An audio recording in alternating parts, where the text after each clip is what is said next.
Yes. Good afternoon class, कैसे हो सभी? Okay ma'am. और कामनी कैसी गुड तैयारी चल रही है? Afternoon ma'am. हम्म। मैम ठीक ही चल रही है, मेरे तो एमरिट के एग्जाम थे ना, प्रैक्टिकल था मेरा। ओ माय गॉड, कैसा गया प्रैक्टिकल? प्रैक्टिकल अच्छा गया मैम। किस चीज का था? यूडीसी का होगा। एमरिट का। हमलिप का यूडीसी का किस चीज का प्रैक्टिकल था आप लोगों लाइब्रेरी ऑटोमेशन का। का? अच्छा अच्छा, और यूडीसी का नहीं हुआ अभी? No ma'am. ओके। कब है वो? मैम अब ना एग्जाम अब है अब जून में, मई या जून में होंगे सेकंड सेम के। ओके, चलिए अच्छी बात है। आपने देखो, इसमें बेसिकली आपने सिलेबस तो देखा ही होगा इसका ना, यस मैम। है ना? तो इसमें जितनी भी ऑर्गेनाइजेशन गिवन है उसके अलावा भी। मैम आपकी ना वॉइस थोड़ी कम आ रही है मुझे। अच्छा, अभी आ रही है? मैम हाँ, अब हेलो। हेलो, मेरी आवाज आ रही है अभी? हेलो, अभी आ रही है ना आवाज? आ रही है मैम, आ रही है। हाँ हाँ, ठीक है। हाँ, मैं कह रही हूँ, देखो इसमें आपका, एक सेकेंड एक सेकेंड एक सेकेंड, प्रॉब्लम है।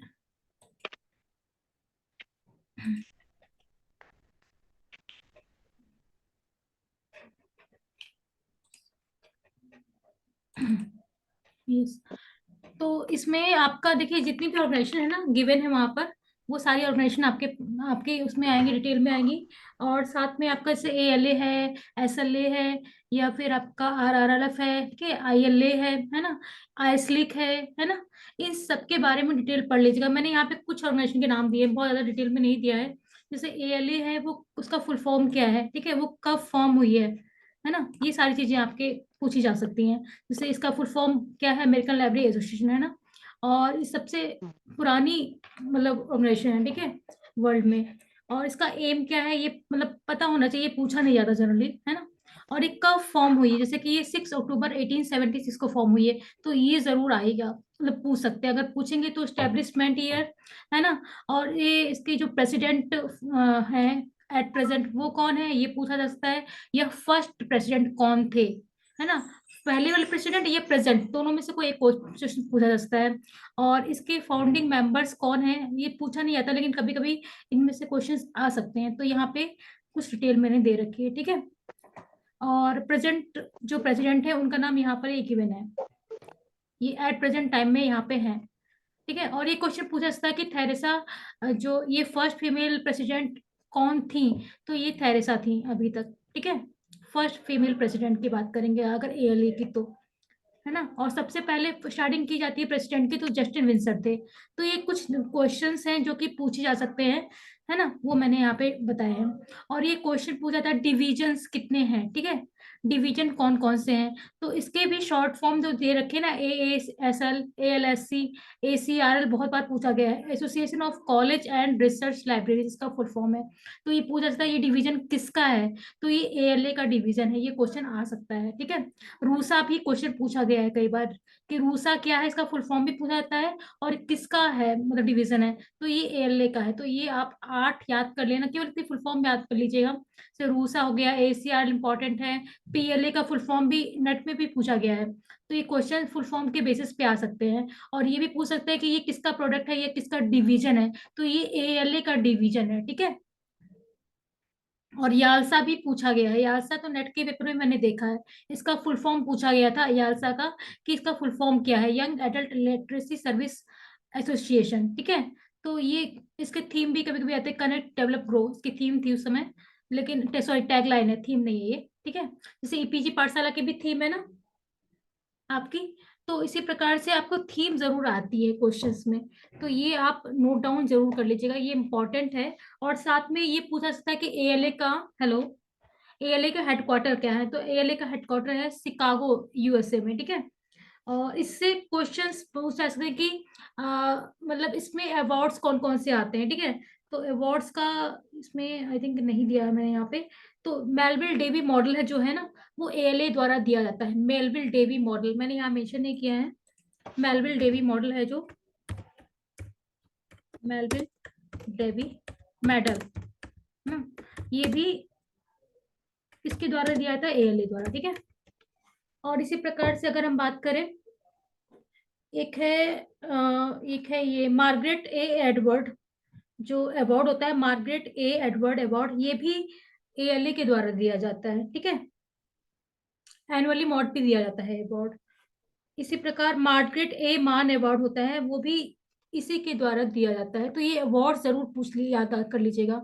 पूछा नहीं आता कि किसको दिया गया है, लेकिन ये अवार्ड किसके द्वारा दिया जाता है, ये क्वेश्चन पूछा जा सकता है। जैसे मेलविल डेवी बहुत इंपॉर्टेंट मॉडल मेडल है, तो ये पूछा जाता है कि ये किसके द्वारा दिया जाता है, तो ये एएलए द्वारा दिया जाता है, ठीक है। ये क्वेश्चन पूछ सकते हैं। और यहाँ पर ये पूछ सकते हैं कि कॉन्फ्रेंसेस, अपकमिंग कॉन्फ्रेंसेस की बात कर रहे हैं, तो अपकमिंग कॉन्फ्रेंस जो है इसकी एएलए की, वो कहाँ पर होनी है ना। तो ये एनुअल कॉन्फ्रेंस होती है, साल में एक बार होती है, और ये शिकागो में होनी है, और टाइमिंग है जून 22 से 27 के बीच में होनी है, ठीक है। तो अपकमिंग कॉन्फ्रेंस के बारे में पूछ सकते हैं, ठीक है। तो ये क्वेश्चंस पूछे जा सकते हैं मेडल्स के बारे में, अवार्ड्स के बारे में, उसके हेडक्वार्टर कहाँ पे, शिकागो में है, इस्टेब्लिशमेंट ईयर क्या है इसका, ठीक है। और प्रेजेंट प्रेसिडेंट कौन है, डिवीजन कौन कौन से हैं, या उनके फुल फॉर्म कौन कौन से हैं साथ में इसके, ठीक है। तो ये सारे आप याद कर लीजिएगा। बेसिकली एसीआरएल, पीएलए, याल्सा, है ना, ये इंपॉर्टेंट है, ठीक है।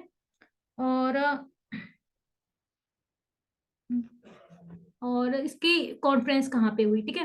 और आईएलए इंडियन लाइब्रेरी एसोसिएशन है, ये कंफर्म याद कर लीजिएगा, क्योंकि ना इंटरनेशनल इसका ऑप्शन में आपको जब ऑब्जेक्टिव आपके क्वेश्चन आएंगे ना, तो इसमें इंटरनेशनल लाइब्रेरी एसोसिएशन भी जरूर आपको मिलेगा। तो ये इंडियन लाइब्रेरी एसोसिएशन है, ये याद रखिएगा।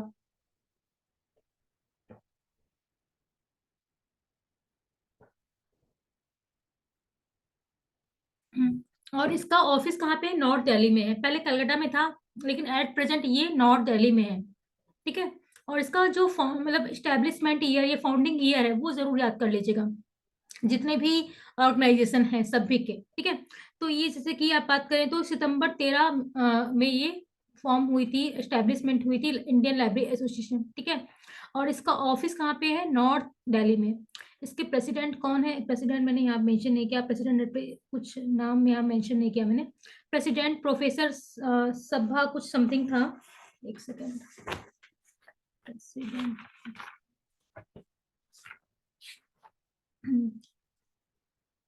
सभा, सभाखत हुसैन है इनका पूरा नाम, SHAB,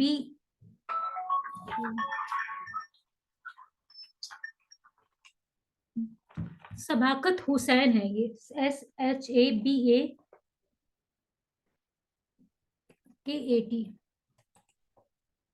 सभाखत हुसैन, ठीक है। ये प्रेसिडेंट हैं प्रेजेंट में आईएलए के, ठीक है। और ये क्वेश्चन पूछता है कि पब्लिकेशन कौन कौन से हैं।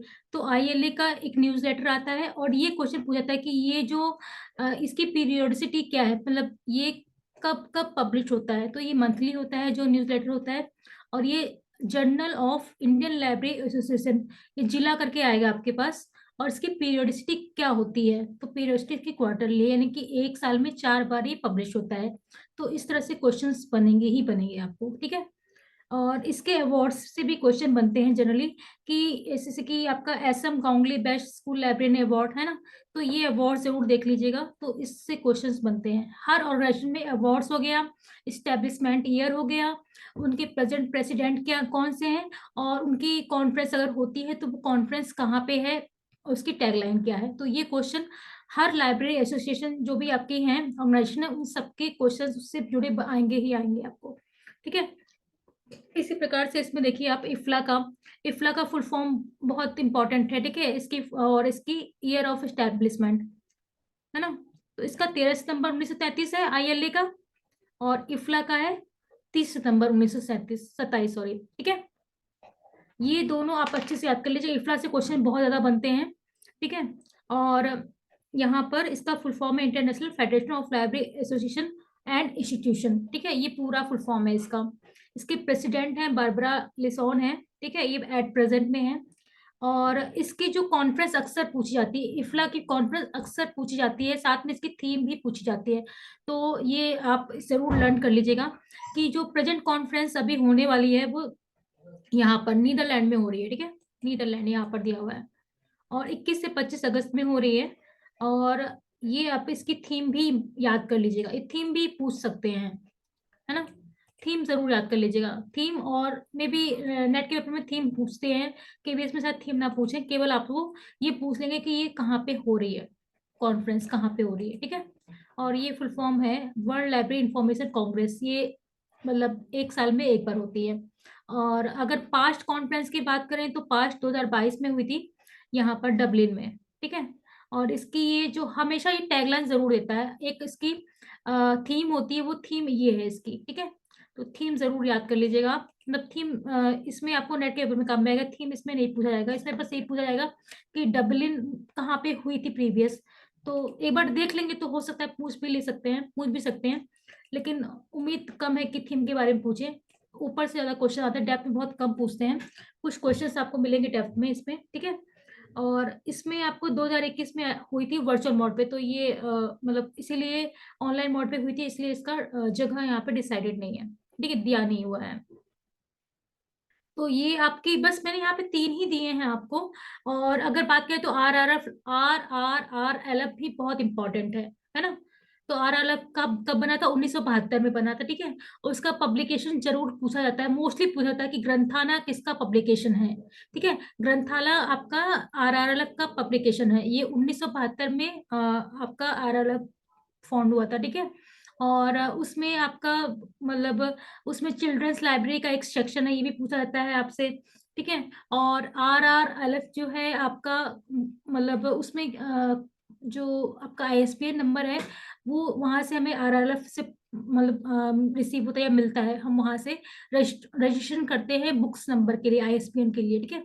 तो ये भी पूछा जाता है कि ISBN नंबर कौन सी ऑर्गेनाइजेशन प्रोवाइड करती है, तो RRLF, ठीक है। और उससे RRLF से बहुत सारे क्वेश्चंस बनते हैं, मैंने यहाँ पर RRLF के बारे में नहीं बताया है, और लेकिन उसे जरूर पढ़ लीजिएगा आप। इफ्ला हो गया, और इफ्ला है, RRLF है, आइसलिक है, ILA है, ALA। तो मैंने 3 4 ही लिए हैं क्योंकि मुझे और चीज लेनी थी, तो वो नेक्स्ट लेक्चर में हम लोग देख लेंगे, है ना। लेकिन ये आपको बस ये आइडिया है देना है मुझे कि क्या क्या चीजें हमें पढ़नी, किस किस चीजों पे ध्यान देना है, कि स्टेब्लिशमेंट ईयर हो गया, उसका हेडक्वार्टर हो गया, प्रेजेंट प्रेसिडेंट कौन है वहां पे, है ना। और अगर वो कॉन्फ्रेंस ऑर्गेनाइज करवाती है तो वो कहाँ पर है ना। तो उसे आपका इन्फ्लुएंट कैलिबर और प्लानर कराती है ना, तो उसका जरूर पूछा था। इन्फ्लुएंट से 4 से 5 क्वेश्चन बनेंगे। इन्फ्लुएंट को तो एक पूरी क्लास में ही कवर करा सकते हैं क्योंकि वो काफी बड़ा है, ठीक है। वो मैंने ऑलरेडी आपको एक PDF फाइल भेजी थी ना, अगर उसे पढ़ लेंगे तो भी सफिशिएंट होगा, या फिर आप वेबसाइट पे जाके भी देख सकते हैं, जो लेटेस्ट अभी आपको अपडेशन दिखाई देंगे कि जैसे कि प्लानन कहाँ पे हो रही है, फिर कैलिबर कहाँ पे हुआ था, तो वो आपको वेबसाइट पे जाके देख सकते हैं, क्योंकि वो वेबसाइट पे आपको लेटेस्ट इन्फॉर्मेशन मिलेगी, अपडेटेड होगी। बिकॉज हमने जो नोट्स आपको प्रोवाइड किए हैं वो पुराने हैं, ठीक है। तो जो प्लानर या कैलिबर होने वाला है वो कहाँ पे होने वाला है, वो आपको वेबसाइट पे जाके देखने को मिलेगा, ठीक है। ये क्वेश्चन अक्सर पूछा जाता है, SR रंगनाथन के ये जो स्पाइरल ऑफ साइंटिफिक मेथड किसने दिए थे, ये क्वेश्चन बहुत इंपॉर्टेंट है, तो इसे भी मैंने इसलिए यहाँ पे लिया है।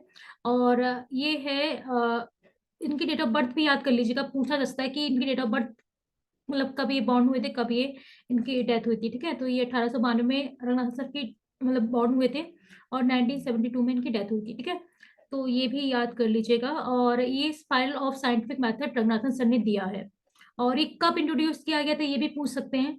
तो ये इन्होंने अपनी जो 5 लॉ ऑफ लाइब्रेरी साइंस का 57 वाला एडिशन जो है, उसमें इन्होंने स्पाइरल ऑफ साइंटिफिक मेथड को एक्सप्लेन किया था, ठीक है। इन्होंने एक्चुअली क्या हुआ था कि लाइब्रेरी साइंस को उन्होंने साइंस कहा था ना, तो इन्होंने साइंस से कोरिलेट किया था स्पाइरल साइंटिफिक मेथड को, कि इसमें बताया था कि किस तरह से हम लोग मतलब हम लोग साइंस का यूज करते हैं लाइब्रेरी साइंस में। और इन्होंने इसको 4 कोऑर्डिनेट में दिया था, यहाँ पे कोऑर्डिनेट मैंने बताया हुए हैं आपको। और एक कोऑर्डिनेट से क्वेश्चन बनते हैं, इवन नेट पे बनते हैं और लैब इसमें भी बनेंगे, आपसे एक क्वेश्चन जरूर पूछा जाएगा। उम्मीद पूरी है कि इसमें से क्वेश्चन बनेंगे, कि आपका ये पूछ सकते हैं कि आपके इनके फेजेस कौन से हैं, है ना। सेकंड फेज में कौन सा मतलब फेज आता है, सेकंड कोऑर्डिनेट, ये कोऑर्डिनेट है, ये सिचुएशंस है, ये फेज ऑफ रिसर्च है, और ये टूल्स हैं, है ना। जैसे हम लोग कोई भी थीसिस करते हैं या कोई भी हम रिसर्च वर्क करते हैं, तो भी हम लोग यही सारे स्टेप्स को फॉलो करते हैं। इसी प्रकार से जब लाइब्रेरी साइंस का भी हम कोई क्लास नंबर पॉइंट करते हैं, तो भी ये सारे हम स्टेप्स को फॉलो करते हैं। तो वही सेम चीज हम लोग कोरिलेट करके दिखाएं कि हम लोग इसे लाइब्रेरी साइंस क्यों कहते हैं, क्योंकि हम लोग साइंस का यूज कर पा रहे हैं, इसीलिए इन्होंने स्पायर साइंटिफिक मेथड को बताया था अपनी 5th वाली एडिशन में, 5 लॉज ऑफ लाइब्रेरी साइंस के, ठीक है। तो इसमें ये क्वेश्चन बनते हैं कि फर्स्ट कोऑर्डिनेट क्या कहलाता है ना, और फर्स्ट कोऑर्डिनेट में आपके कौन से फेज आता है, कौन सा, तो ये क्वेश्चन इस तरह से पूछा जाता है, एम्पिरिकल फेज कौन सा आपके किस कोऑर्डिनेट के अंतर्गत आएगा, या हाइपोथेसिस, हाइपोथाइजिंग जो फेज है वो किस कोऑर्डिनेट के अंतर्गत आएगा, तो ये सेकंड कोऑर्डिनेट है, ठीक है। इसी प्रकार से डिडक्टिव जो है फेज वो किसके अंतर्गत आएगा, तो इस तरह से क्वेश्चन जरूर बनते हैं। जैसे कि यहाँ पे आपका मैंने 4 कोऑर्डिनेट में डिवाइड कर दिया है। नॉर्थ है, ये आपका वो है डायरेक्शन है, and north west, north east है, सॉरी, यहाँ पे ईस्ट वेस्ट और साउथ, ठीक है। यहाँ पे ये, तो इस तरह से इसमें आपका सबसे ऊपर जो होता है वो जेरस सबसे ऊपर, मतलब हाई पोजीशन पे है, फिर नादिर है, फिर उसके बाद हम लोग इस तरफ से क्लॉकवाइज घूमता है, ये भी ध्यान देने वाली बात है, क्लॉकवाइज हम लोग इस तरह से चलते हैं, ठीक है। फर्स्ट में आपका क्या होता है, एम्पिरिकल फेज आता है, सेकंड में हाइपोथाइजिंग आता है, ठीक है, और थर्ड में आता है डिडक्टिव, एंड फोर्थ में आता है आपका वेरिफिकेशन। तो ये आप याद कर लीजिएगा, इससे क्वेश्चन बनते हैं, ठीक है। और ये भी पूछ सकते हैं कि ये जो आपको मैंने लिखवाया है ना आपको, ये कौन कौन से कोऑर्डिनेट में आ रहे हैं, तो ये भी पूछ सकता है कि एसिडेंट या डेसिडेंट या जेनिथ कौन सा टर्म है, किस कोऑर्डिनेट के अंतर्गत आ रहा है, ठीक है। तो यहाँ पे मेंशन है आपका कि आपका फर्स्ट कोऑर्डिनेट के अंदर आपका आ रहा है नादिर टू एसिडेंट, इस तरह से भी क्वेश्चन बनते हैं, लेकिन आई थिंक केवीएस में इतने स्टैंडर्ड टाइप के क्वेश्चन नहीं बनेंगे, ये क्वेश्चन अक्सर पूछे जाएंगे आपको, ठीक है। तो ये जरूर याद कर लीजिएगा, इससे एक्सपेरिमेंट्स ऑब्जर्वेशन शायद नहीं पूछा जाएगा, लेकिन इस तरह से क्वेश्चन जरूर बनते हैं, ये वाला और ये वाला आप दो एटलीस्ट याद कर लीजिएगा। और ये कोऑर्डिनेट है फर्स्ट सेकंड थर्ड फोर्थ, तो ये आप याद कर लीजिएगा अच्छे से, इससे क्वेश्चन जरूर बनता है, मतलब ऐसा मैंने पेपर तो नहीं बनाया है, लेकिन हाँ चांसेस है कि इससे क्वेश्चन बनते हैं आपके, ठीक है।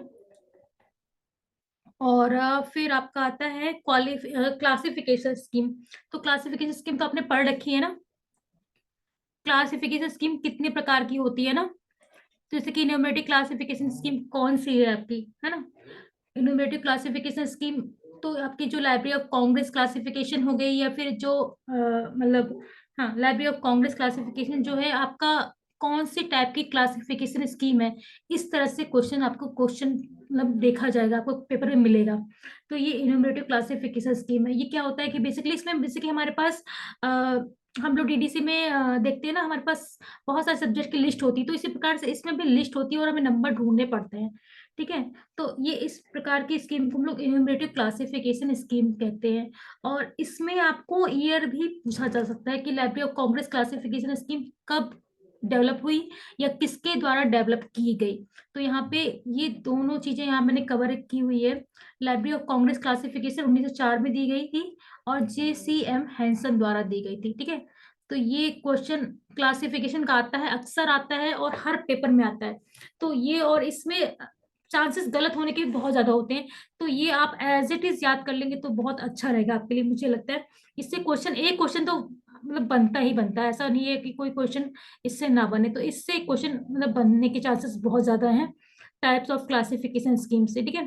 तो इससे क्वेश्चन ऐसे ही फॉर्म होगा जैसे मैंने यहाँ बताया, ऐसे ही फॉर्म होगा कि या तो फिर आपको ये आपको लाइब्रेरी ऑफ कांग्रेस क्लासिफिकेशन दे देंगे, और ये आपको इन्यूमरेटिव क्लासिफिकेशन है, ऑलमोस्ट इन्यूमरेटिव है, ऑलमोस्ट फेसिटेड है, इस तरह के 3-4 ऑप्शन दे देंगे आपको, और ये पूछेंगे कि ये किस प्रकार की स्कीम है, वो उसमें आपको उसमें टिक करना होगा कि हाँ ये आपकी इनोवेटिव क्लासिफिकेशन स्कीम है, या फिर उसके डेवलप जो आपका कब फॉर्म हुई है वो स्कीम वो पूछ सकते हैं, और किसने डेवलप की वो स्कीम पूछ सकते हैं, ठीक है। तो ये कुछ मतलब क्लासिफिकेशन स्कीम है। इसी प्रकार से आपकी इंटरनेशनल क्लासिफिकेशन, ठीक है, आपका ये हाँ इनोवेटिव क्लासिफिकेशन ना, इसमें आपकी लाइब्रेरी ऑफ कांग्रेस क्लासिफिकेशन भी इनोवेटिव क्लासिफिकेशन है, और एक इंटरनेशनल क्लासिफिकेशन, दोनों ही आपकी इनोवेटिव क्लासिफिकेशन स्कीम है, ठीक है। दो स्कीम है आपकी इनोवेटिव क्लासिफिकेशन, और ये किसने दी थी, 1965 में आई थी ये स्कीम, और ये F राइडर ने दी थी, ठीक है। तो ये भी आप याद कर सकते हैं कि ये किसने दी थी। और फिर आता है ऑलमोस्ट इनोवेटिव, तो ये डीडीसी आपकी ऑलमोस्ट इनोवेटिव होती है, जिसमें कि आपको, क्योंकि इसमें हम लोग कुछ स्पेस का भी सिंबल यूज करते हैं, इसमें आपको मतलब इनोवेटिव क्लासिफिकेशन में आपको केवल नंबर उठाने हैं और कुछ यूज नहीं करना होता है, इसलिए हम लोग इनोवेटिव क्लासिफिकेशन कहते हैं। ऑलमोस्ट में हम लोग कहीं कहीं स्पेस का यूज करते हैं, या कहीं कहीं हम लोग डिवाइसेस का भी यूज नहीं करते थे, अल्फाबेटिकल डिवाइस का भी यूज करते हैं ना, तो इसीलिए इसे ऑलमोस्ट एन्यूमरेटिव स्कीम बोलते हैं, जैसे कि डीडीसी हो गई हमारी, ठीक है। तो इसमें हम हमारी ये ऑलमोस्ट इनोवेटिव अगर बात करेंगे तो हमारी DDC almost innovative classification scheme कहलाएगी। और ये बहुत इंपॉर्टेंट है, इसे आप जरूर मतलब याद कर लीजिएगा, क्वेश्चन अक्सर इससे क्वेश्चन आपको देखने को मिलेगा ही, ठीक है। या फिर इसके आपको ये पूछ लेगा कि कब फॉर्म हुई थी और किसने डिवाइस की थी, ठीक है। तो और इससे डीडी से कई क्वेश्चन बनेंगे आपके, डीडी से पूछा जाएगा कि ये किस प्रकार की स्कीम है, ये तो हो गया, ठीक है, किसने फॉर्म किया था, ये हो गया, ठीक है। और इसकी टेबल से भी क्वेश्चन पूछे जा सकते हैं, और इसकी मेन क्लास से भी क्वेश्चन पूछे जा सकते हैं, ठीक है। और क्या बोलते हैं हाँ, एक फोनिक्स शेड्यूल, फोनिक्स शेड्यूल किस में आता है, फोनिक्स शेड्यूल आपका आता है डीडीसी में, ये भी क्वेश्चन पूछा जा सकता है। हॉस्पिटैलिटी किस में आता है, हॉस्पिटैलिटी का मतलब होता है रिक्त स्थान, मतलब कि जैसे कि पहले क्या था कि हमारी जो 10 मेन क्लासेस थी, 0 to 9 है ना, तो 4 हमारे हमारे पास हॉस्पिटल यानी कि रिक्त स्थान था।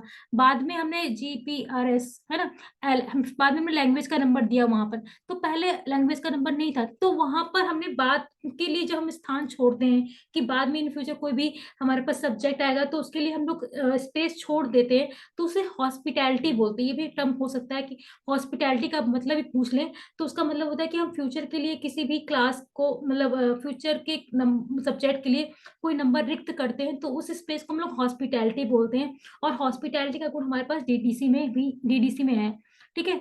और फोनिक शेड्यूल किसका है, फोनिक शेड्यूल जो टर्म है वो किस में आता है, वो डीडीसी में आता है, ठीक है। इसी प्रकार से नेमोनिक डिवाइस का मतलब क्या होता है और ये किसका टर्म है, तो ये डीडीसी में भी यूज होता है और सीसी में भी यूज होता है। तो ये भी क्वेश्चन आपका डीडीसी में देखने को मिलेगा, मतलब ऐसा नहीं है, हो सकता है, आ भी सकता है। और नेमोनिक्स का मतलब क्या होता है, ऐड टू मेमोरी, हम लोग किस तरह से याद कर सकते हैं, है ना। तो बहुत सारी चीजें कोरिलेट करके दी हुई है ताकि हम आसानी से चीजों को याद कर सकें, ठीक है, इसलिए हम लोग नेमोनिक्स डिवाइस का यूज करते हैं, ठीक है। और नेमोनिक्स दोनों में आती है, सीसी में और डीडीसी दोनों में आती है, ठीक है। और हाँ, और यहाँ पे ऑल, ये आपका हो गया था डीडीसी के बारे में। और हमारी जो यूडीसी है वो ऑलमोस्ट फेसिटेड है, ठीक है, यूडीसी। और ये किसने दी थी, Paul Otlet and Henri La Fontaine ने, ठीक है। और इसमें एक चीज मैं बता दूं, वैसे क्वेश्चन पूछा तो नहीं जाएगा, लेकिन इनको नोबेल पुरस्कार भी मिला था शांति का, पॉल ऑटलेट को। तो ये एक मतलब अदर इंफॉर्मेशन है, ठीक है। और ये ऑलमोस्ट फेस्टेड क्लासिफिकेशन, तो आप ऐसे ही याद कर लीजिएगा एक तरीके से भी, यूडीसी ऑलमोस्ट फेस्टेड है, और 1895 में ये डिवाइस की गई थी, Paul Otlet and Henri La Fontaine द्वारा, ठीक है। और इसी प्रकार से ऑलमोस्ट फेस्टिव स्कीम दो है, यूडीसी और बिब्लियोग्राफिक क्लासिफिकेशन। तो यहाँ पे बिब्लियोग्राफिक क्लासिफिकेशन का भी हमने फाउंडर दिया हुआ है, मतलब कि डेवलप किसने की थी, तो ये हेनरी ब्लिस ने इसको डेवलप किया था। और 1935 में ये आई थी स्कीम, ठीक है। तो ये क्वेश्चन भी पूछा जा सकता है, यूनिवर्सल डेसिमल क्लासिफिकेशन इसका फुल फॉर्म है यूडीसी का, ठीक है। तो ये भी क्वेश्चन फुल फॉर्म के भी पूछे जा सकते हैं। और ये आपका हो गया, ठीक है, ये आप ईयर भी याद कर लीजिएगा, ठीक है। और आपका ये क्वेश्चन भी पूछा जाता है, जो हमारे सीसी है, कोलन क्लासिफिकेशन है, वो भी उसके ऑथर का नाम पूछा जाता है कि वो किसने डिवाइस की थी, ठीक है, वो कितने एडिशन में आई थी, है ना। और उसमें से बहुत सारे क्वेश्चन बनेंगे सीसी के, तो आपके, और पहले हमने अगर बात करें यहाँ पे क्लासिफिकेशन, टाइप्स ऑफ क्लासिफिकेशन की, तो यहाँ पे ये रिगिडली फेसिटेड जो आपके फर्स्ट 3 एडिशन है ना, फर्स्ट 3 एडिशन वो आपके रिगिडली फेसिटेड है ना। 1933 में आई थी, फिर कितने में आई थी, 37 में आई थी, है ना। उसमें आपका जो ईयर होंगे आप नोट कर लीजिएगा ईयर, है ना। तो ये आपका रिगिडली फेसिटेड जो आपके एडिशन थे वो फर्स्ट, सेकेंड और थर्ड थे, ठीक है। और ऑलमोस्ट फेसिटेड फोर्थ और फिफ्थ और सिक्स थे, 3 आपके रिगिडली फेसिटेड थे और 3 ऑलमोस्ट फेसिटेड थे। और आपके केवल एक 7th जो था वो फुल्ली फ्रीली फेसिटेड थे, यानी कि बहुत सारे इसमें मतलब नंबर्स थे, बहुत सारे कोड्स थे, है ना, और बहुत सारी चीजें इसमें दी हुई थी, तो ये कम हम यूज करते हैं, फुल्ली फ्रीली फेसिटेड। तो ये आप याद कर लीजिएगा, ठीक है। इसमें से कुछ क्वेश्चन तो नहीं पूछना है आपको, हम्म, इसमें तो कोई क्वेश्चन नहीं होगा ना, नो मैम। ठीक है। ये एज इट इज आप याद कर लेना, ठीक है। नहीं मैम अभी। हाँ, और इससे क्वेश्चन बनेगा ही बने। हाँ, एक चीज और, अगर आप याद करोगे सीसी में तो डिवाइसेस जरूर पढ़ लीजिएगा, फेज रिलेशन पढ़ लीजिएगा, मोड ऑफ फॉर्मेशन से पक्का क्वेश्चन बनेगा। मोड ऑफ फॉर्मेशन से एक क्वेश्चन, मतलब ऐसा आएगा, 100% आएगा, एक क्वेश्चन तो आता ही है। मोड ऑफ फॉर्मेशन से क्वेश्चन आएगा आपको, है ना। और जो आपके एक फॉर्मूला था रंगनाथन सर का, तो मैं भी पूछ सकते हैं कि जो आपका रंगनाथन सर का बुक नंबर फॉर्मूला था, वो उसके कितने एलिमेंट है ना, या फिर फॉर्मूले का वो नाम भी दे सकते हैं, LFY करके कुछ है ना। उसमें आपका लैंग्वेज है, फॉर्म नंबर है, कॉपी नंबर है, आपका वॉल्यूम नंबर है, एक्शन नंबर है ना, क्रिटिज्म नंबर है ना। तो वो भी पूछ सकते हैं, उसके 8 एलिमेंट है, तो वो भी आप देख सकते हो। और उसके डिवाइसेस के आपके वो पूछे जाएंगे, डिवाइसेस जो मैंने आपको 6 डिवाइसेस होती है ना उसमें। नेमोनिक डिवाइस तो मैंने बता दिया कि वो हम कैसे याद कर सकते हैं, ठीक है। सब्जेक्ट डिवाइस क्या होती है ना, जब दो हमारे पास मेन क्लासेस होती है ना, तो हम लोग सब्जेक्ट डिवाइस का यूज करते हैं, और सर्कुलर ब्रैकेट सिंबल होता है। तो क्वेश्चन पूछा जाता है कि सर्कुलर ब्रैकेट जो है वो किसका सिंबल था, सब्जेक्ट डिवाइस का है, अल्फाबेटिकल डिवाइस है, या फिर उसमें आपका कोई और डिवाइस है। एग्जांपल में दे सकते हैं कि सुपरइम्पोजिशन डिवाइस है। तो इस तरह से डिवाइस से भी क्वेश्चन बनेंगे। मैं डिवाइसेस का यहाँ पे लिखा नहीं है, लेकिन मुझे मतलब आप नोट कर लेना कि जो सब्जेक्ट डिवाइस है उसका सिंबल क्या होता है, कि सर्कुलर ब्रैकेट, है ना। सर्कुलर ब्रैकेट तो पता ही होगा ना आपका, ये वाला सर्कुलर ब्रैकेट कहलाता है, ठीक है। ये आपका किसका सब्जेक्ट डिवाइस का नंबर है, ठीक है।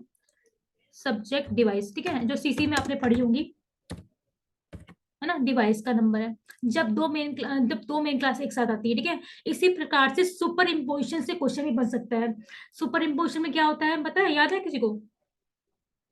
सुपर इम्पोजिशन का सिंबल क्या है, याद है किसी को? कामिनी, क्वेश्चन मैंने बताया था कि इसमें बनेंगे, तो आप याद कर लेना चाहिए था उस समय। तो सुपर इम्पोजिशन का जो सिंबल होता है वो हाइफन होता है, ठीक है। हाइफन, ये वाला जो होता है, इसे डैश नहीं बोलोगे, ये हाइफन कहलाता है ना, हाइफन, है ना। और इसी सुपर इम्पोजिशन का है। सुपर इम्पोजिशन में क्या होता है, दो पर्सनैलिटीज आती है एक साथ में, ठीक है। और फेज रिलेशन से आपके क्वेश्चंस बनेंगे, और फेज रिलेशन का मैं आपको भी कुछ करवाऊंगी, ठीक है। फेज रिलेशन आपके कितने राउंड के हैं, या उसमें कितने लेवल्स है, क्वेश्चन बन सकता है कि वो कितने राउंड का था। फेज रिलेशन आपके कितने राउंड्स का है, 5 राउंड्स है उसमें आपके। क्वेश्चन आपको समझने की भी जरूरत पड़ेगी, हो सकता है क्वेश्चन आपको आता हो, आप समझ नहीं पाओ और क्वेश्चन गलत करके आ जाओ। तो जैसे उसमें 5 स्तर है ना, उसमें राउंड बोलते हैं आपके, जनरल बायस और वो जो है आपके, वो राउंड्स कहलाते हैं, है ना। तो 5 राउंड्स आपके फेरिएशन के अंतर्गत आते हैं, ठीक है। ये क्वेश्चन भी आएगा, और आपसे एक सिंबल पूछ सकता है, जो आपके 42 मेन क्लासेस थी ना, उसमें से मे बी कोई ना कोई एक सिंबल पूछ सकता है, कि चाहे तो वो माइटिज्म का जो आपका डेल्टा है वो पूछ सकता है, एग्रीकल्चर का पूछ सकता है, मेडिसिन का पूछ सकता है। तो थोड़े से आप उसके जो मेन क्लासेस हैं वो याद कर लीजिएगा। एन सीरियल का नंबर है ना। तो इस तरह से जो आपके आइसोलेट कितने प्रकार के होते हैं ये भी पूछ सकता है, ACI PCI, है ना, ये भी पूछ सकते हैं। तो आप थोड़ा सा उसमें देख लीजिएगा सारी चीजें।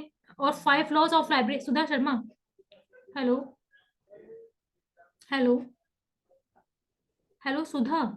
हाँ जी मैम, मेरा दरअसल अभी नेट खत्म हो गया, मैं वाईफाई कनेक्ट कर रही हूँ। ओके ओके, मुझे लगा कुछ प्रॉब्लम हो गई, है ना।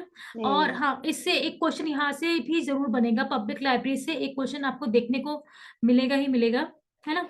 तो पब्लिक लाइब्रेरीज यहाँ पर मैंने कुछ एक थोड़ी सी ट्रिक दी है, अगर आपको ठीक लगे तो आप लोग याद कर सकते हो।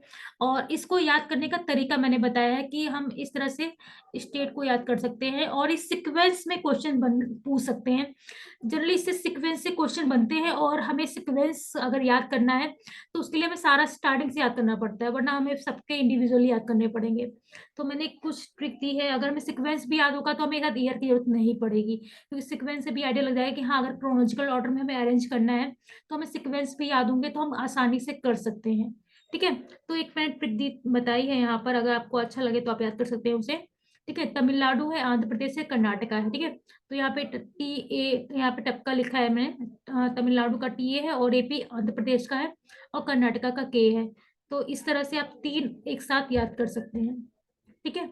और इसी प्रकार से आपका महाराष्ट्र, वेस्ट बंगाल और मणिपुर के लिए महान वेब मनी, तो ये याद हो जाएगा आई होप। मुझे तो इस तरह से मैंने याद किया था, ठीक है। इस तरह से हरियाणा और करेला दोनों एक ही साथ, मतलब वहां पर पब्लिक लाइब्रेरी एक्ट पारित हुआ था, इसीलिए हमने एक साथ इसको लिखा हरा करेला, ठीक है। इसी प्रकार से मिजोरम, गोवा, तो गोवा, मिजो, गुजरात, है ना। तो इस तरह से हम तीन याद करने के तरीके मैंने बताए कि हम लोग इस तरह से याद करेंगे तो शायद जल्दी याद हो जाए, ठीक है। और फिर आपकी भी अपनी आप अपनी टेक्निक भी लगा सकते हो, लेकिन मुझे लगा कि शायद में भी ये आपको इजी लगे, तो आप अपने तरीके से भी याद कर सकते हैं। तो ये तरीका है, हरा करेला लिखा मैंने यहाँ पे, मिजोरम, गुजरात और गोवा, तो गोवा, मिजो, गुजरात, तो इस तरह से याद कर सकते हैं। इसी प्रकार से उड़ीसा, उत्तरांचल और राजस्थान को हमने एक साथ ले लिया है, उड़ी उत्तरा राजस्थान के ऊपर, तो यहाँ पे के का कोई मतलब नहीं है ना, एक एक रिदम देने के लिए मैंने यहाँ पे के का यूज किया है, ठीक है। और यहाँ पर आपका उत्तर प्रदेश, यूपी आ गया तो उत्तर प्रदेश है, ठीक है। और इसी प्रकार से लक्षद्वीप, पुदुचेरी, बिहार और छत्तीसगढ़, ठीक है। तो इसको मैंने चारों को ले लिया है, यहाँ पे एक साथ में लिखा मैंने, है ना। चेरी का, यानी पुदुचेरी को चेरी लिया क्योंकि चेरी पुदुचेरी समझ में नहीं आ रहा था, तो चेरी का लक्ष्य, बिहार की छत अरुण पे, तो आप इसे याद कर सकते हैं। थोड़ा ये टफ लग रहा है, लेकिन ये रिसेंटली है तो याद हो जाएगा, ठीक है। और इससे क्वेश्चन इस तरह से बनेंगे कि रिसेंटली, सबसे रिसेंटली कौन सा लाइब्रेरी एक्ट कहाँ पे पारित हुआ, तो छत्तीसगढ़ में हुआ है पारित, ठीक है, 2009 में। और रिसेंटली की बात करेंगे, और सबसे पहले कहाँ पे हुआ है, तो तमिलनाडु में हुआ है, ठीक है। तो इससे क्वेश्चन इस तरह से बनते हैं कि आपको कोई भी तीन चार आपको दे देंगे स्टेट के नाम, और पूछ लेंगे कि इसमें सबसे इसको क्रोनोलॉजिकल ऑर्डर में अरेंज कीजिए। तो अगर आपको सीक्वेंस नहीं याद होंगे तो आपको कम से कम ईयर याद करने होंगे, तो कोई एक तरीका तो याद करना ही पड़ेगा जिससे कि आप इसको क्रोनोलॉजिकल ऑर्डर में अरेंज कर सकें, ठीक है। तो ये तरीका है, आई होप आपको यूजफुल होगा आपके लिए, ठीक है। तो और एक बार याद कर लोगे ना सर, तो याद भी हो जाएगा कि पहला 48, 60, 65, पहले आपको सीक्वेंस याद हो गया, फिर इस तरह से आप ईयर भी सीक्वेंस में याद कर लो, तो दोनों चीजें याद हो जाएंगी। और 2-3 बार लिखोगे तो याद आसानी से बहुत जल्दी हो जाएगा, ठीक है। और एक चीज और, यहाँ पर जो भी मैंने पिंक कलर में आपको मेंशन करी है ना, इससे क्वेश्चन भी बनता है आपको। यहाँ पे 6 स्टेट के नाम है, महाराष्ट्र, वेस्ट बंगाल, मणिपुर, मिजोरम, उड़ीसा, उत्तरांचल।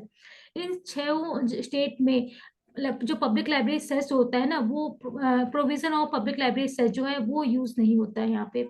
तो ये क्वेश्चन भी बनता है, इवन नेट में भी हर साल, no provision for library cess किस स्टेट में होता है, इससे क्वेश्चन मिलता ही मिलता है। ऐसा मुझे नहीं लगता कि कोई पेपर हो जिसमें एक क्वेश्चन इससे ना बनता हो।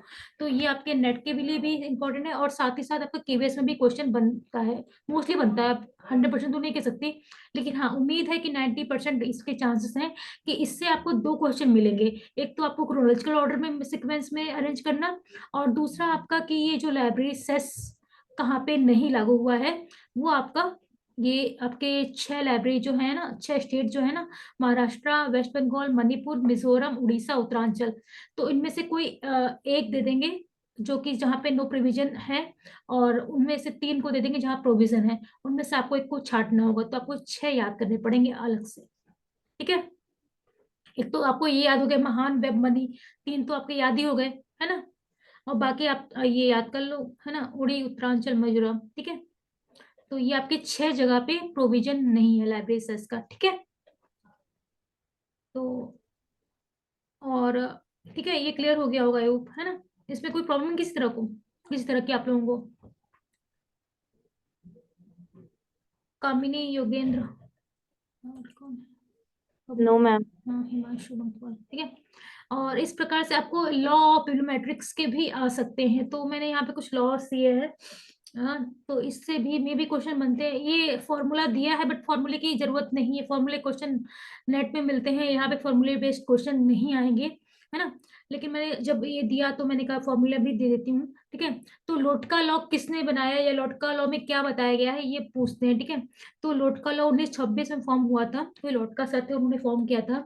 और इसमें क्या बात कही गई थी, इससे क्वेश्चन फॉर्म होते हैं जनरली। इससे क्वेश्चन कब बनता है, किसने बनाया, क्योंकि सरनेम से तो क्वेश्चन जल्दी नहीं बनता है, ठीक है। तो अब इसमें बात कही गई साइंटिफिक प्रोडक्टिविटी ऑफ ऑथर की और साइंटिफिक पब्लिकेशन प्रोडक्टिविटी की।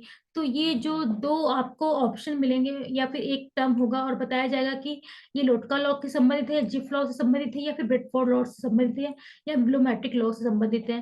तो इसमें से आपको कोई भी एक यहाँ पर जो आपके दो कॉन्सेप्ट हैं, कॉन्सेप्ट को दे देंगे और पूछेंगे कि ये किस लॉ से रिलेटेड है। ठीक है, या फिर उसके ईयर का भी पूछ सकते हैं कि ये किस ईयर में फॉर्म हुआ था लोटका लॉ। तो आप इसको जरूर याद कर लीजिए कि साइंटिफिक प्रोडक्टिविटी की बात की गई थी और साइंटिफिक पब्लिकेशन दोनों एक टर्म है, बहुत छोटा टर्म, मैंने नोट्स इसलिए बनाया ताकि आप लोग को ज्यादा लेंदी ना हो। ठीक है, तो साइंटिफिक प्रोडक्टिविटी है या फिर साइंटिफिक पब्लिकेशन प्रोडक्टिविटी, दोनों में प्रोडक्टिविटी की बात की गई है। साइंटिफिक प्रोडक्टिविटी है और साइंटिफिक पब्लिकेशन प्रोडक्टिविटी है ना। तो इसमें ये किस में बताई गई है बात, लॉ ऑफ लोटका में। ठीक है, इसमें डिटेल में नहीं जा रहे क्योंकि इससे, क्योंकि हमको आप डिटेल में पढ़ना चाहो तो पढ़ लो, लेकिन समय इतना नहीं है कि आपको डिटेल में लेके जाएं, है ना। तो इससे आपको इस तरह के क्वेश्चंस मिलेंगे, आपको डिटेल में नहीं पूछेगा कि क्या है, बस ये क्वेश्चन आपको कॉन्सेप्ट पूछा जाएगा यहाँ पे और ये पूछा जाएगा कि किस लॉ से रिलेटेड है ये। ठीक है, और इसी प्रकार इसमें जिफ लॉ है। ठीक है, तो जिफ लॉ किससे रिलेटेड है, तो जिफ यानी कि एफ लास्ट में फ्रीक्वेंसी आ रही है, तो हम इस तरह से कोरिलेट करके याद कर सकते हैं कि फ्रीक्वेंसी है, जैसे कि फ्रीक्वेंसी ऑफ वर्ड अकरेंस है ना इन टेक्स्ट, या फिर frequency of word with in a text. तो अगर फ्रीक्वेंसी की बात की जा रही है जहां भी, वो जिफ लॉग के अंतर्गत आएगा। तो मैंने याद किया था इस तरीके से, तो मैं इसलिए आप लोग को भी बता रही हूँ कि आप लोग भी इस तरह से कोरिलेट करके चीजों को याद कर सकते हैं, है ना। तो जिफ लॉग के अंदर कौन कौन से टर्म्स आते हैं या किसको वो बताती, क्या कॉन्सेप्ट वो बताती है। तो यहाँ पे predict the frequency of word with in text, या फिर frequency of word occurrence in text. ठीक है, तो ये आपका अगर इस तरह की कॉन्सेप्ट आएगी तो वो किससे रिलेटेड है, वो जिफ लॉ से रिलेटेड है। फ्रीक्वेंसी की बात की जा रही है तो जिफ लॉ है। ठीक है, तो याद करने का तरीका है, आप याद कर सकते हैं इससे।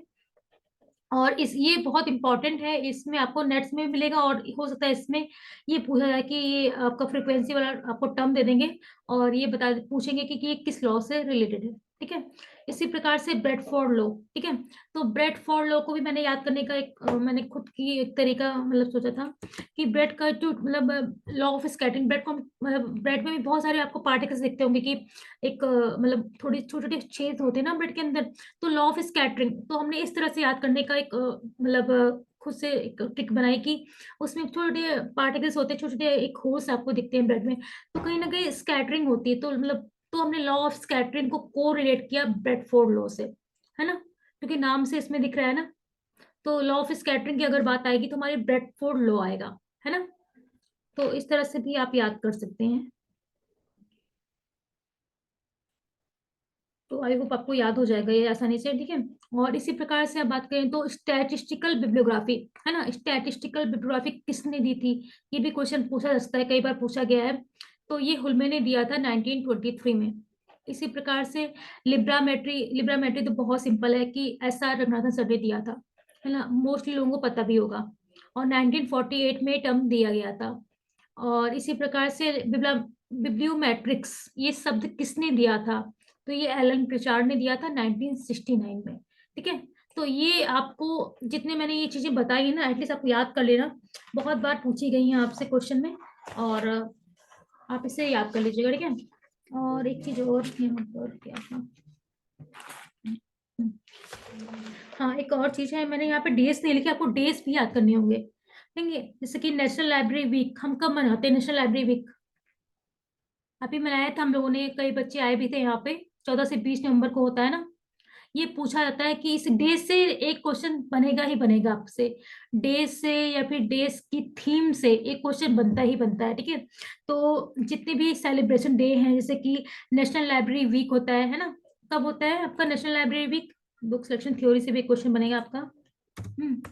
नेशनल लाइब्रेरी वीक, है ना, नेशनल लाइब्रेरी वीक कब होता है आपका, 14 से 20 नवंबर को मनाया जाता है ना। ये पूछ सकते हैं आपसे कि अ, ये किस मतलब किस सप्ताह में मनाया जाता है, तो भी आप बता सकते हैं नवंबर के सप्ताह में मनाया जाता है, सेकेंड वीक में मनाया जाता है। क्या प्रॉब्लम है भाई, क्यों नहीं हो रहा है, ये बड़ा क्यों है? और इसकी थीम भी पूछी जा सकती है कि नेशनल लाइब्रेरी वीक की थीम क्या है। इस समय जो हमने मनाई थी 22 में, वो कौन सी थीम थी? तो उसकी थीम थी कनेक्ट विथ योर लाइब्रेरी। ठीक है, कनेक्ट विथ,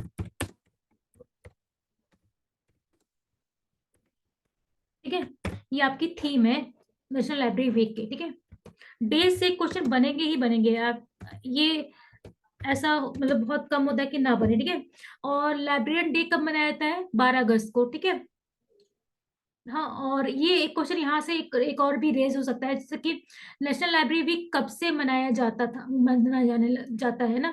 तो ये 1968 से मनाया जाता है ना? और इसमें आपका लाइब्रेरियन डे कब मनाया जाता है? लाइब्रेरियन डे आपका होता है 12 अगस्त को। ठीक है,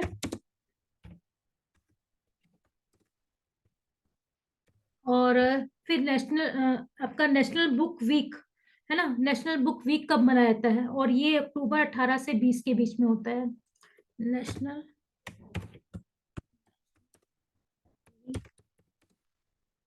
वीक, या फिर इसे हम लोग ओपन एक्सेस वीक भी बोलते हैं।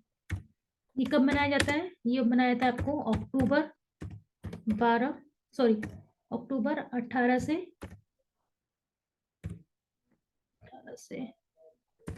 20 के बीच में। ठीक है, ये नेशनल लाइब्रेरी वीक है, ये आपके वर्ल्ड लेवल पे मनाया जाता है।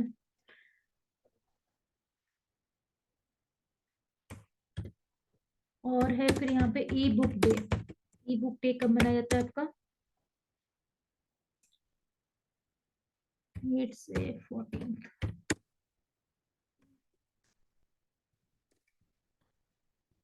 आपका कॉपीराइट कब मनाया जाता है? ये बहुत अक्सर world world book copyright day. ये अक्सर ये पूछा भी गया है किसी प्रीवियस केवीएस के एग्जामिनेशन में, कि 2018 में पूछा गया है कि कॉपीराइट डे कब मनाया जाता है। और इसकी थीम क्या है इस बार? इसकी थीम है इनोवेटिंग फॉर बेटर फ्यूचर। कुछ की थीम पूछी जाती है, जैसे कि आपका world book and copyright day हो गया, या नेशनल लाइब्रेरी वीक जिसमें कि करंट विथ योर लाइब्रेरी है ना, तो इसका पूछा जा सकता है।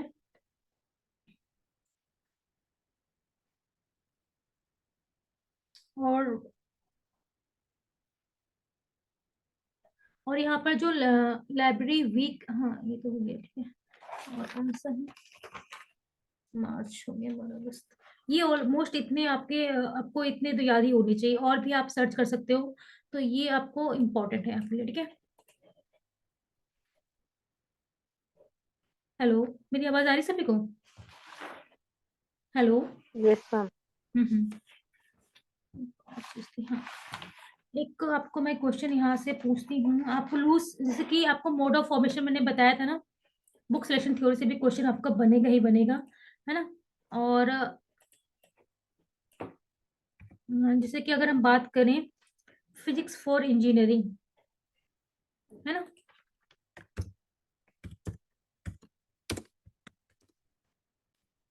इंजीनियरिंग, तो ये कौन सा मोड ऑफ फॉर्मेशन यूज हो रहा है इसमें? मालूम है किसी को? आपकी इससे क्वेश्चन बनेंगे, आपको एग्जाम्पल, आपको क्वेश्चन भी इसी तरह से पूछा जाएगा कि फिजिक्स फॉर इंजीनियरिंग, इसमें कौन सा, आपको ऑप्शन दे देंगे, लूज असेंबलेज है, ठीक है, क्लस्टर है, फ्यूजन है, या डिस्टिलेशन है, तो कौन सा है आपको? कोई किसी को याद आ रहा है? योगेंद्र, पवन कुमार पांडे, कामिनी, ये लूज असेंबलेज है। ठीक है, लूज असेंबलेज में तो तीन तीन प्रकार के होते हैं, टाइप 1, टाइप 2, टाइप 3 ना, आपने पढ़े थे ना, जो आपका इंट्रा फेसिस और इंट्रा सब्जेक्ट था और इंट्रा एरे था, है ना? तो ये जर्नल वाला है आपका, इंट्रा सब्जेक्ट है आपका। हेलो। क्योंकि अच्छा। हाँ है ना, ये दो सब्जेक्ट है आपके, फिजिक्स अलग है, इंजीनियरिंग अलग है ना, दोनों अलग अलग मेन क्लासेस हैं, दो अलग सब्जेक्ट हुए ना। तो आपके ये क्या है, आपका लूज असेंबली से क्वेश्चन बनेंगे ज्यादातर, लूज असेंबली से क्वेश्चन बनेंगे कि वही पूछ लेंगे फिजिक्स फॉर इंजीनियरिंग, या comparison between between between Hinduism और जैनिज्म, है ना। तो ये इसमें आपको किसके कौन सा लूज असेंबलीज है या क्लस्टर है या डिस्टिलेशन है, वो आप जरूर पढ़ लीजिएगा। तो मैं इसका आपको एक लेक्चर मेरे पास फॉरेस्टेशन का तो मैंने बनाया, मोड ऑफ फॉर्मेशन का तो नहीं बनाया मैंने, तो मैं बना दूंगी, तो आप उसे भी देख सकते हैं। लेकिन जनरली क्वेश्चन इसी से बनेगा, जैसे कि साइकोलॉजी फॉर नर्सेस, ठीक है। तो साइकोलॉजी फॉर नर्सेस, तो ये भी आपका लूज असेंबलीज है, क्योंकि इसमें आपका इसमें मतलब जो 5 स्तर नहीं है, राउंड्स हमने बताए थे आपके, जर्नल था, बायस था, इन्फ्लुएंस था, कंपैरिजन और डिफरेंस, है ना, तो उनका यूज किया जा रहा है। तो आप इस तरह से याद कर सकते हो, आपका क्लस्टर, क्लस्टर में किसी पर्टिकुलर जगह की बात की गई होगी, है ना, जैसे इंडोलॉजी हो गई है ना, उस तरह की बात की गई होगी। तो एग्जाम्पल जरूर याद कर लेना, मैं कुछ इसके आपको लेक्चर शेयर कर दूंगी मोड ऑफ फॉर्मेशन का, ठीक है। मोड ऑफ फॉर्मेशन आपसे क्वेश्चन, एक क्वेश्चन जरूर बनता है, और उसमें ज्यादातर गलत करते हैं बच्चे, ठीक है। जैसे अगर हम बात करें रिसर्च मेथोडोलॉजी की, तो रिसर्च मेथोडोलॉजी आपका कौन सा ये आपका, तो ये तो आपका लूज असेंबलेज का है, लूज असेंबलेज का है, ठीक है। असेंबलेज की स्पेलिंग गलत है क्या, लूज, ठीक है। इसी प्रकार से अगर बात करें डिस्टिलेशन, ठीक है, डिस्टिलेशन का मतलब क्या होता है, जैसे कि रिसर्च मेथोडोलॉजी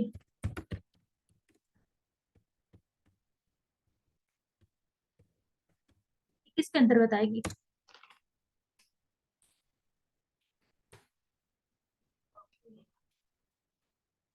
डिस्टिलेशन का मतलब क्या होता है, आसवन, यानी कि हम दो सब्जेक्ट को मतलब एक नया सब्जेक्ट एनालिसिस करने के बाद बनाते हैं, तो वो हमारा आसवन, यानी कि कुछ अच्छा निकल के आता है। तो रिसर्च मेथोडोलॉजी मतलब दो चीजों से मिलके एक नई चीज बन के आई है, एक आश्रित रूप है, एक प्योर रूप है। तो ये आपका डिस्टिलेशन का पार्ट है, तो इससे क्वेश्चन बनते ही बनते हैं, एक क्वेश्चन इससे ट्रिकी टाइप का बनेगा। और ये आपको पढ़ेंगे, जब एक पूरा लेक्चर देखेंगे ना, तब आपका एक क्वेश्चन आई थिंक सही होगा। आपको मोड ऑफ फॉर्मेशन के ये जो हाँ, मोड ऑफ सब्जेक्ट फॉर्मेशन से एक क्वेश्चन बनेगा, और ट्रिकी बनता है, आप इसे पढ़ेंगे, बिना पढ़े अगर करेंगे तो गलत होने के चांसेस ज्यादा होते हैं। तो आप इसे एक लेक्चर कल तक मैं शेयर कर दूंगी, तो वो आप देख लीजिएगा, फिर उसे करिएगा, और वो ज्यादातर चांसेस है सही हो जाएगा, गलत नहीं होंगे, क्योंकि बहुत एक समझने का ही होता है। फ्यूजन का पूछ लेंगे, फ्यूजन में पता ही होगा आपको ना, फ्यूजन किसी कब की मान लिया कि एस्ट्रोफिजिक्स है ना, दो सब्जेक्ट को मिला के बनी एस्ट्रोलॉजी और फिजिक्स, है ना, तो एस्ट्रोफिजिक्स दो चीजों का फ्यूजन है ना। तो इस तरह से क्वेश्चन आपको आपको उसके पता होना चाहिए कि मतलब जो सब्जेक्ट है वो कहाँ से आ रहा है, आपको उसकी कॉन्सेप्ट पता होना चाहिए कि वो किसके अंतर्गत आ रहा है, तभी आप उसे कर पाओगे। अदरवाइज ये क्वेश्चन गलत, आसान बहुत है लेकिन गलत भी बहुत जल्दी होता है, क्योंकि ये हम लॉजिक नहीं समझ पाते हैं और ऐसे अंधी लगा के चले जाते हैं, ठीक है। तो डिस्टिलेशन का है, ठीक है। अब और बात करें अगर हम, जैसे कि साइकोलॉजी हो गया, या फिर सोशल साइंस हो गया, या एग्रीकल्चर हो गया, तो ये कौन सा आपका किसका मतलब एग्जाम्पल है। तो साइकोलॉजी हो गया, या फिर आपका एग्रीकल्चर हो गया, सोशल साइंस हो गया। सोशल साइंस बहुत सारे मतलब हम इकट्ठा करके समाज के बहुत सारे एथिक्स भी हो गए, मॉरल्स भी हो गए, तो ये सारे सोशल साइंस के अंतर्गत आते हैं ना हमारे। तो ये एक तरह से इकट्ठा करके, बहुत सारे सब्जेक्ट को इकट्ठा करके हमने सोशल साइंस को बनाया, तो ये हमारा एग्लोमरेशन का एक पार्ट है।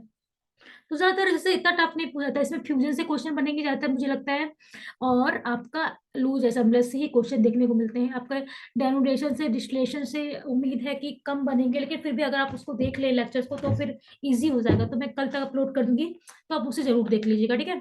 और एक और चीज मैं आप कवर कर लेती हूँ, 5 मिनट बस है, तो एक सेकेंड है, एक आपका है, मैंने यहाँ पर नोट नहीं करा है, डिस्टिलेशन है,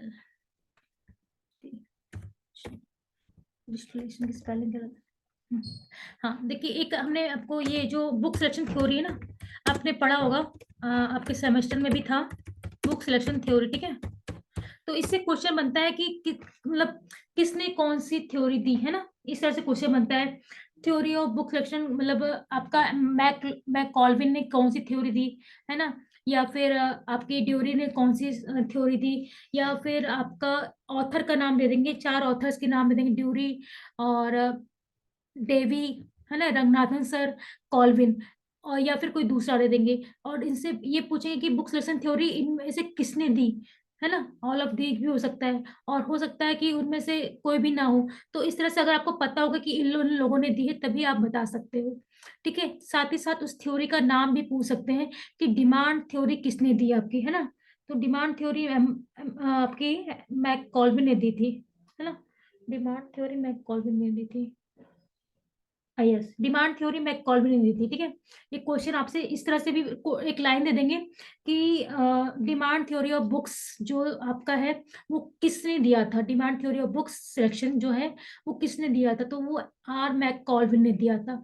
तो इससे क्वेश्चन बनेंगे ही बनेंगे, एक आध क्वेश्चन बुक सिलेक्शन थ्योरी से भी आपका बनेगा, एक क्वेश्चन आपका बजटिंग से भी क्वेश्चन एक बनेगा। ज्यादातर बनते हैं कि जीरो बेस बजटिंग, जो हमारा जो लाइब्रेरी बजट होता है वो किस बजट पे आधारित होता है, तो वो हमारा जो लाइब्रेरी बजट होता है वो जीरो बेस बजटिंग पे आधारित होता है। तो ये क्वेश्चन भी अक्सर पूछा जाता है, इसी तरह से पूछा जाता है जैसे मैंने आपको बताया है। और ये कब बना था, तो ये 1970 में आपका जीरो बेस बजट बना था, और इसको पीटर फेड ने दिया था, ठीक है। ये क्वेश्चन आपके असाइनमेंट में मिला होगा जब आपने, है ना, तो इससे क्वेश्चन बनेगा, है ना। और एक आपका जैसे कि जो ड्यूरी है वो है, उन्होंने क्या कहा था, right reader at the right book, हाँ, ये जो इन्होंने दिया था राइट बुक भी प्रोवाइड, हाँ, एक जो ये ड्यूरी का जो प्रिंसिपल था बुक सिलेक्शन का वो था the right book will be provided to the right reader at the right book. इसको इस तरह से याद करो, sorry, the right reader at the right book, the right reader at the right book जो प्रिंसिपल है वो ड्यूरी का है, DURY, ठीक है, DURY, ठीक है, Drury book selection, Drury principle है, ठीक है, book selection,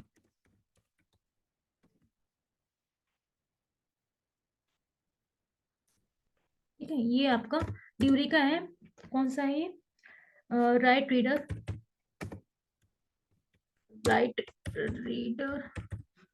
eight the right book,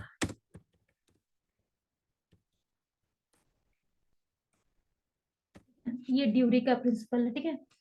और हाँ, एक और ये भी अक्सर पूछा जाता है कि living with book, living with books, है ना, लिविंग बुक विथ बुक्स, है ना, ये जो है ये किसने दिया था, तो ये इस तरह से पूछा जाता है, तो ये आपका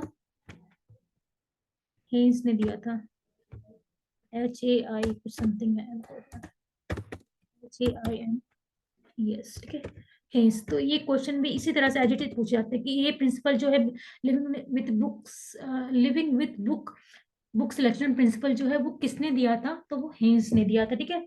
इससे क्वेश्चन बनते हैं आपके, और एक रंगनाथन सर का है और एक है डेवी का। तो इन्होंने टोटल 5 लोगों ने बुक सिलेक्शन प्रिंसिपल दिए थे आपके, ड्यूरी है, हेन्स है, डेवी है, रंगनाथर है और M कॉल्विन है, ठीक है। तो 5 लोगों ने बुक सिलेक्शन प्रिंसिपल दिए थे, है ना। और रंगनाथन सर ने क्या कहा था, लाइब्रेरी बुक सिलेक्शन प्रिंसिपल दिए थे उन्हें, और उन्होंने ये बात कही थी, प्रिंसिपल ऑफ लाइब्रेरीज में उन्होंने बात नहीं की ना, नहीं कहा इन्होंने,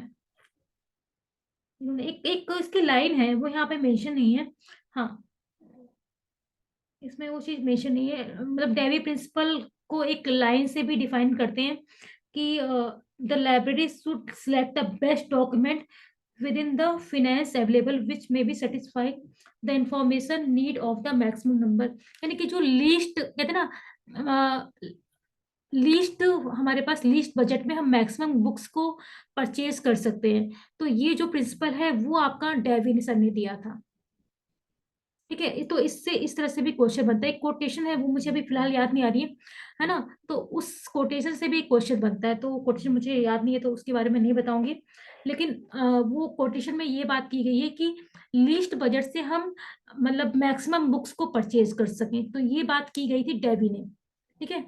और ये डेविक ने प्रिंसिपल दिया था, ठीक है, लिस्ट बजट से हम मैक्सिमम बुक को परचेज करके मैक्सिमम यूजर को मतलब बेनिफिट दे, मतलब उनके लिए भी बुक्स हम प्रोवाइड करा सके।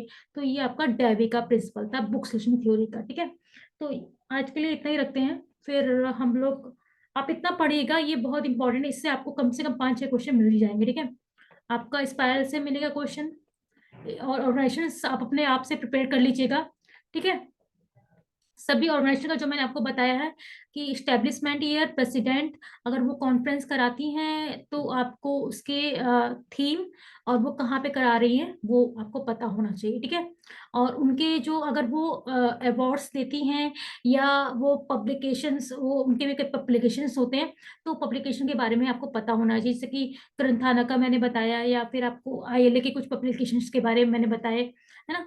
तो उनको आपको पता होना चाहिए, उसकी पीरियोडिसिटी भी पता होना चाहिए कि वो उनकी पीरियोडिसिटी क्वार्टरली होती है या एनुअली होती है या मासिक होती है, तो वो आपको पता होना चाहिए। जैसे कि यहाँ पे मैंने आपको बताया है, आपका ये जो न्यूज लेटर हो गया या जिला हो गया, ये आपका ये इनका जर्नल है आईएलए का।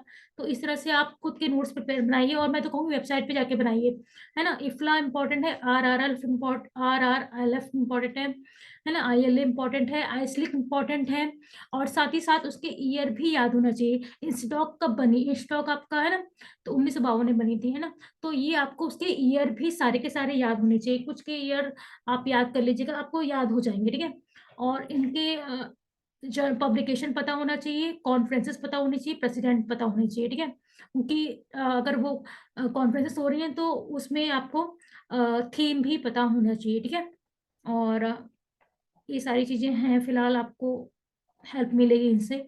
ठीक है, इससे क्वेश्चन बनते ही बनते हैं इनके। आप सीक्वेंस याद कीजिएगा, इस क्वाड्रेंट फर्स्ट सेकंड थर्ड है, और सीक्वेंस भी कभी कभी पूछ लिया जाता है कि थर्ड क्वाड्रेंट में कौन सा फेज आता है, फेज ऑफ रिसर्च आता है, तो इससे भी क्वेश्चन मिलेगा, है ना। जेनिथ कौन सा है आपका, ऊपर वाला पोर्शन आपका जो मतलब टॉप है वो आपका जेनिथ होता है। ठीक है, और आपका जो सबसे मतलब नीचे वाला जो आपका पॉइंट है वो आपका नादिर कहलाता है। ठीक है, इसलिए इसे नादिर बोलते हैं। और आपका क्लासिफिकेशन स्कीम से भी क्वेश्चन आपको मिलेगा ही मिलेगा, और चाहे तो ईयर पूछे जाएगा या फिर इसके टाइप कौन सी क्लासिफिकेशन टाइप है। ठीक है, और इससे क्वेश्चन भी आपको बनेगा ही बनेगा, क्वेश्चन आपको देखने को मिलेगा। एसोसिएशन से बनेगा, कमेटी से बनेगा आपका क्वेश्चंस, और आपकी जो टाइप्स ऑफ इंडेक्सिंग सिस्टम्स है ना उनसे भी क्वेश्चंस बनेंगे, कि बहुत सारे इंडेक्सिंग सिस्टम है ना आपके, प्रेसिस पॉप्सिस से भी क्वेश्चन बनता है क्वेश्चन। ठीक है, तो वो अगर हमारे पास समय होगा तो फिर क्लास लेंगे, तो आप लोग बताइएगा क्लास ले या फिर नहीं ले। ठीक है, तो आई होप ये आपके लिए यूजफुल होगी। तो बताओ क्लास लें कि नेक्स्ट क्लास ना लें, समझ में आ रहा है? नहीं पीडीएफ भेज दोगे क्या इसका जो आप ये दिखा रहे हो? अच्छा, आगे क्यों नोट नहीं करा? हाँ भेज दूंगी, ठीक है, योगेन। नहीं, हाँ ये पीडीएफ भेज देना मैडम। ठीक है ना, इसको याद कर लेना, बहुत इम्पोर्टेंट है ये।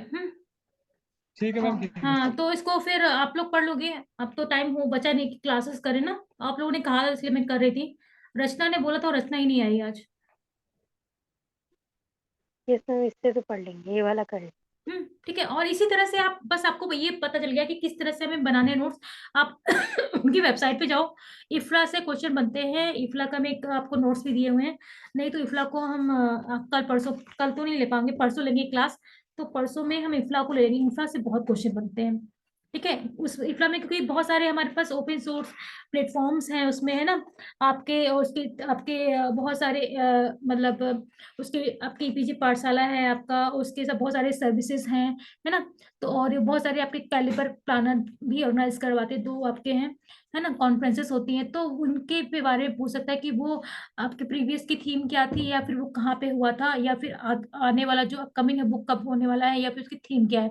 तो इससे भी क्वेश्चन बनता है, इफ्ला से भी क्वेश्चन बनता है।